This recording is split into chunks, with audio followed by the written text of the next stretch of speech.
వేములవాడ నియోజకవర్గ కాంగ్రెస్ ఎమ్మెల్యే ఆది శ్రీనివాస్ పై BRS party Vemulawada నియోజకవర్గ ఇన్ఛార్జ్ జల్మెడ తీవ్రస్థాయిలో విమర్శలు చేశారు. ప్రెస్ మీట్ లో మాట్లాడుతూ ప్రజాస్వామ్యంలో ఉన్నప్పుడు భాషా గౌరవం పాటించాలని హితవు పలికారు. 4 సార్లు ఓడిపోయి ఒకసారి గెలిచినంత మాత్రాన అహంకారం తగదని అన్నారు.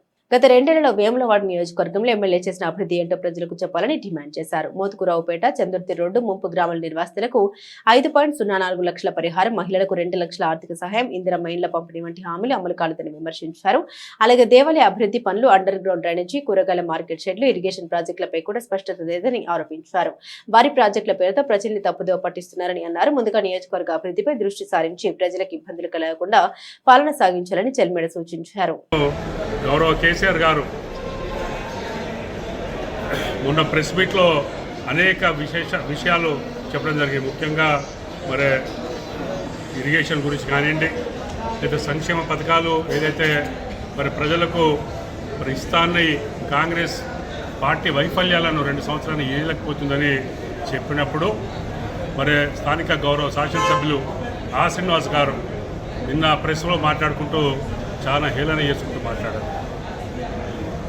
నేను ఆ శ్రీనివాస్ గారికి ఒకటే చెప్తా ఉన్నాను, గవర్నమెంట్ 10 సంవత్సరాలు చేసిన తర్వాత మరి ఒక్కసారి పర్యాయాలు గవర్నమెంట్ పోయింది తప్పితే కేసీఆర్ గారు, కేటీఆర్ గారు, హరీష్ రావు గారు కోరుకున్నారు. మీ తోలు తీసి ఈ తోలు ఎండిపోయింది అది ఇది అనేదో చెప్తా ఉన్నారు. చాలా నవ్వొస్తూ ఉంది. ఎందుకంటే మీరు మాట్లాడే అర్హత మీకు లేదు. 4 సార్లు ప్రజలు మీ తోలు తీసిండ్రు, ఏడిసిండ్రు, కాళ్ళు మొక్కిండ్రు.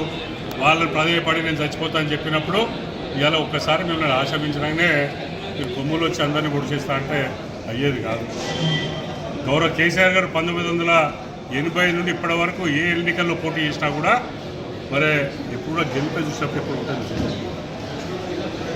అదే కాదు,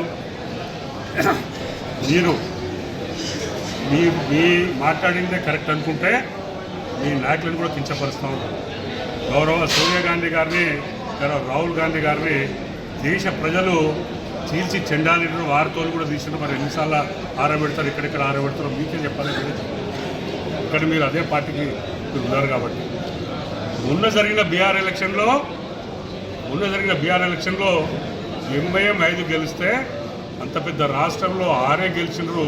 మరి దానికి కూడా మీరే జవాబు చెప్పాలి. ఎన్నికలన్నప్పుడు గెలిచడం సహజం. అందుకని ఒక్కసారి మీరు గెలవగానే మరి కళ్ళు నెత్తికెక్కి తోలు తీస్తాం అనేది మరి పొరపాటు. ఆ భాషనే కరెక్ట్ కాదు. ప్రజాస్వామ్యంలో గెలుపుకోవడంలో సాధ్యమే. ప్రజాసేవ కోసం వచ్చిన ప్రజలు అనుకూలంగా వాళ్ళు ఏం చేయాలో చేస్తారు. మీరు చెప్పినవి ఫస్ట్ మీరు ఏదో మంత్రి అయితే అని ముఖ్యమంత్రి గారిని వారి మెప్పు పొందడానికి ఏదో కేసీఆర్నో, కేటీఆర్నో లేదంటే హరీష్ రావు గారు తింటే మీరు ఎప్పుడు పెద్ద నాయకులు కాలేదు. ఈ చర్యలు ఆ దేవుని ఆశీర్వాదంతో ఎప్పుడు అవకాశం వస్తుంది మీరు మంత్రి కావాలని కూడా మేము కోరుకుంటున్నాం. మేము ఈ ప్రాంత అభివృద్ధి కావాలని మేము కూడా కోరుకుంటున్నాం. కానీ మరి మీరు ఏదో ఎన్నికల్లో చెప్పిన మా ముంపు గ్రామాల ప్రజలకు 5,04,000 రూపాయలు ఎప్పుడు ఇస్తారో అని మీ ద్వారా ప్రశ్నిస్తాం. మేము ఏలేదని తెలుసు, మీరు ఇస్తా అని చెప్పారు. 3 నెలలను 6 నెలలు ఇస్తాను. ఇదే కాదు, మరి 18 ఏళ్ళు నిన్న మహిళా సోదరులకు కానీ యువకులకు కానీ మరి 2 లక్షల రూపాయలు ఇస్తారు. దాని విషయం కూడా 2 సంవత్సరాలు మీరు ప్రస్తావిస్తారు. అదేగా సంఖ్యపల్లి 45 దినాల్లో మేము జీవో తీసుకొచ్చి మరి దాన్ని మేము అక్వైర్ చేస్తా అంటే 2 సంవత్సరాల తర్వాత మీ గవర్నమెంట్ ఇప్పటివరకు కూడా మేము ఇలా 35 కోట్ల రూపాయలతో ఈ రోడ్డు వైండింగ్ ఎవరైతే ఇండ్లు కోల్పోతున్నారో వాళ్లకు 30 లక్షల రూపాయలు కాంపెన్సేషన్ ఇస్తా అన్నప్పుడు మరి ఇలా మీరు ఎంత ఇచ్చిండ్రు అని మరి మాకు తెలిసిన అవగాహన ప్రకారం 1-2 కోట్లలో మీరు అది కంప్లీట్ చేసి మరి వాళ్ళకి అన్యాయం చేసి సుమారుగా 13-14 కోట్ల రూపాయలు ఎవరైతే పాపం వాళ్ళ జాగా మళ్ళీ ఈ బిల్డింగ్లో కోల్పోయినారో వాళ్ళకి అన్యాయం చేసినారు. ఈ వెలుమడ ప్రాంతం ప్రజలకని నేను మీకు తెలియజేస్తా ఉన్నాను. గుడి కూలగొట్టిండ్రు. మేము అప్పుడే అడిగినాం, ఈ సమ్మక్క సారక్క తర్వాత మీరు చేయండి, భక్తుల తాకిడి ఎక్కువ ఉంటుందని. నిన్ననే చూస్తున్నాము మరి భీమేశ్వరాలయంలో మరి తాళాలు వేసుకొని మీరు కంట్రోల్ చేసే పరిస్థితి లేదు. ఇప్పటివరకు మీకు ప్రణాళిక లేదు. మరి మీరు తెచ్చిన బాహుబలి మిషన్ కూడా ఈడ మేము వెయ్యలేమని వెళ్ళిపోయింది. మీ ప్రణాళిక ఒక్కసారి ప్రకటించండి. ఇది 2 సంవత్సరాలు అవుతుందా, సంవత్సరంలో అవుతుందా 3 సంవత్సరాలు అవుతుందా మరి దీని ఖర్చు ఎంత పెరుగుతుంది ఏడికెళ్ళి తెస్తారని చెప్పండి.